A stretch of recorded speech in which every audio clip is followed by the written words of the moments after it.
Have you ever wondered what it would feel like to be the last person working in a forgotten morgue? Welcome back, everyone, to another scary story, written and narrated by me. Tonight's tale is going to take us inside a derelict and abandoned part of a city hospital where the line between the living and the dead has become shockingly blurred. But before we begin, I want you all to know that the scariest part about this story is not the ghoulish goings-on in the forgotten morgue, but rather the fact that similar things have happened to real nurses just like our protagonist. So make sure to stick around to the end of this video when I share those stories. And without further ado, let's get into it. In the cold room, the air grows heavy with anticipation and dread as Nurse Eleanor makes her way through rows upon rows of stainless steel cabinets, each holding a numbered key that unlocks secrets best left undisturbed. With each step, she feels the weight of the past pressing down on her, whispering tales of lives lost and memories left behind. The fluorescent lights hum above, casting an eerie glow that reveals peeling paint and dust-covered equipment, silent witnesses to a forgotten era of medical science. But amidst this haunting tableau, there's a strange absence, a void where human presence should be. Where are the doctors, the orderlies, the other nurses? As the minutes tick by, the silence becomes deafening, amplifying every creak and groan of the aging building, turning the mundane into something sinister. Is she truly alone in this forgotten corner of the hospital? Or are there unseen eyes watching her, lurking in the shadows, waiting to make their presence known? Now, imagine a place where time stands still, and the echoes of life fade into an eerie silence. What if your last shift was in a forgotten morgue, where the boundaries between this world and the next began to blur? Join us as we chronicle a lone nurse's final, terrifying rounds, encountering horrors even she couldn't explain. Our story begins with a chill, but the kind that crawls up your spine and settles in your bones, heralding the approach of something sinister. In the heart of an old city hospital, tucked away on the 4th floor, lies a morgue that's fallen into disuse. It's a place where the air grows heavy with unspoken stories and the whispers of eternity.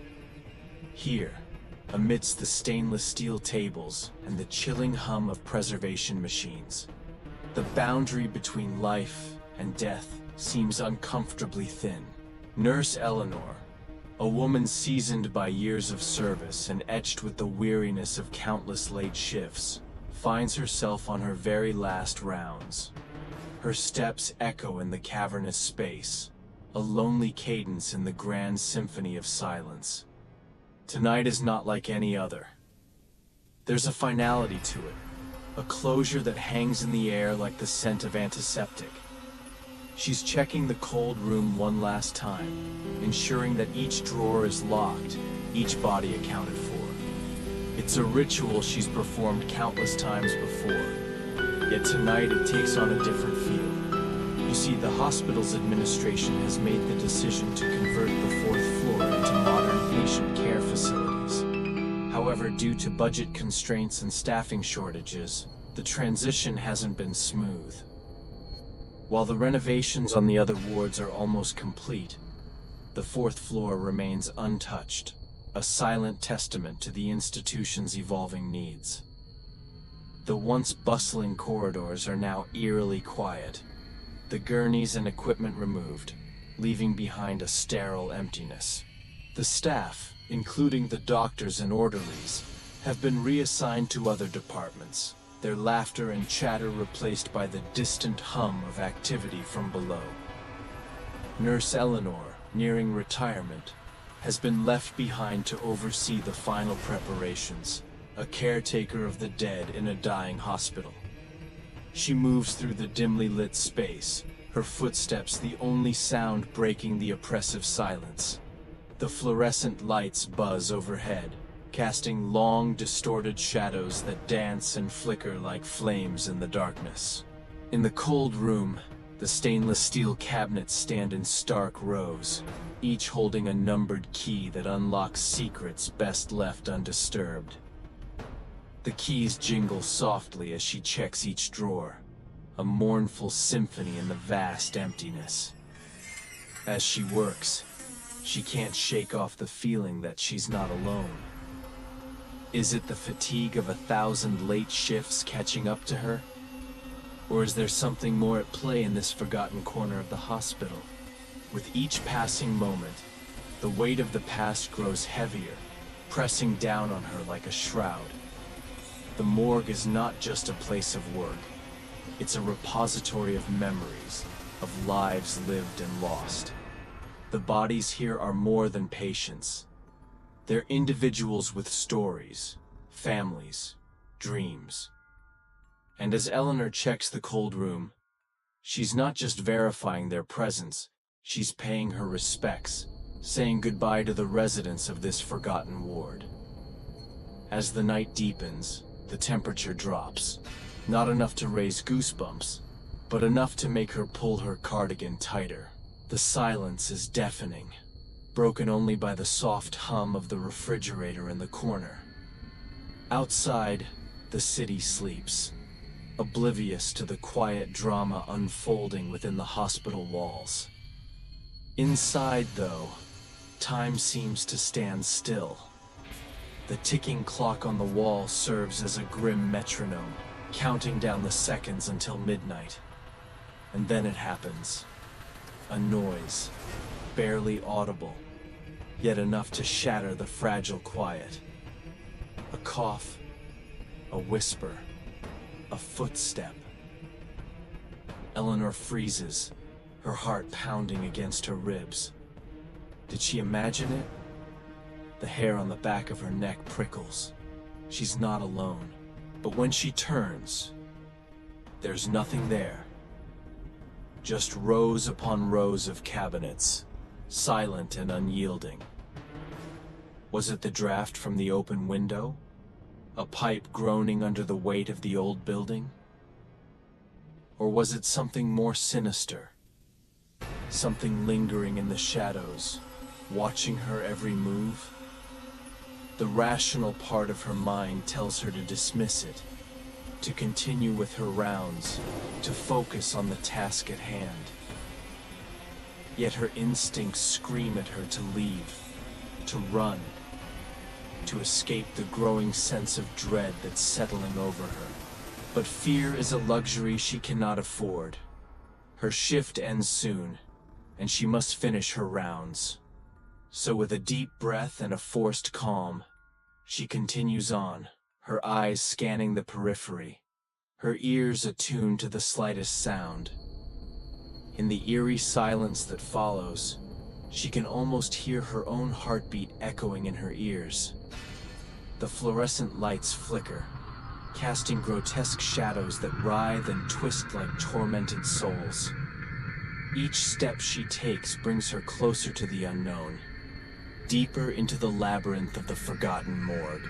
Time seems to slip by unnoticed, measured only by the relentless ticking of the clock on the wall. Her eyes widen in alarm, her heart threatening to burst out of her chest. But before she can decide, a figure emerges from the darkness, a tall, gaunt silhouette against the dim light.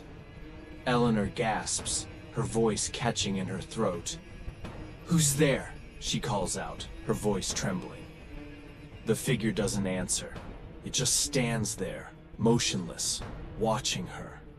Terror grips her, paralyzing her with fear.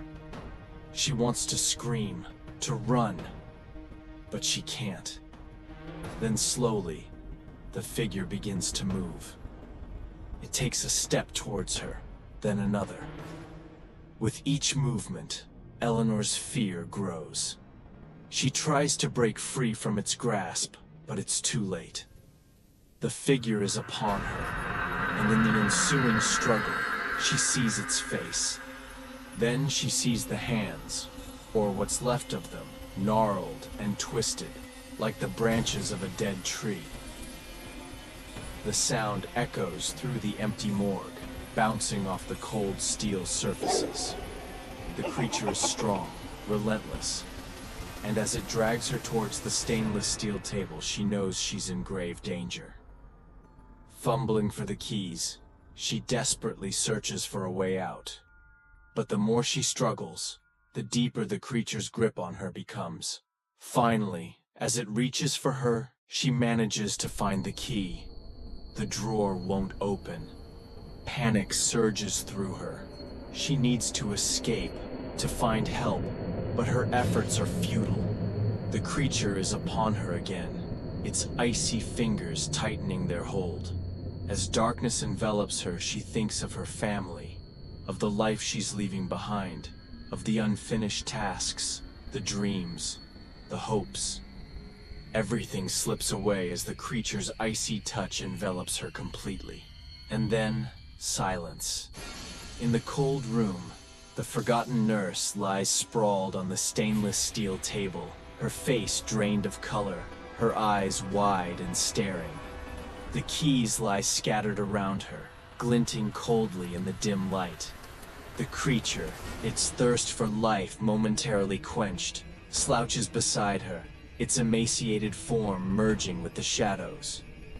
In the distance, the clock on the wall chimes, marking the passage of time in this forgotten corner of the hospital. The cycle continues, the hunt goes on, and the forgotten morgue claims another soul, adding another layer of sorrow to its already heavy burden. Nurse Eleanor's final rounds in the forgotten morgue were supposed to be her swan song, a quiet farewell to a career well spent. Instead, they became her requiem, a somber melody of fear, struggle, and despair. Now her story joins the whispers in the walls, a cautionary tale for those who dare to venture into the realm of the forgotten. And so, dear viewers, I ask you, would you brave the darkness to uncover the secrets hidden in a forgotten morgue? Or would you let the shadows remain undisturbed, fearing the horrors that might emerge?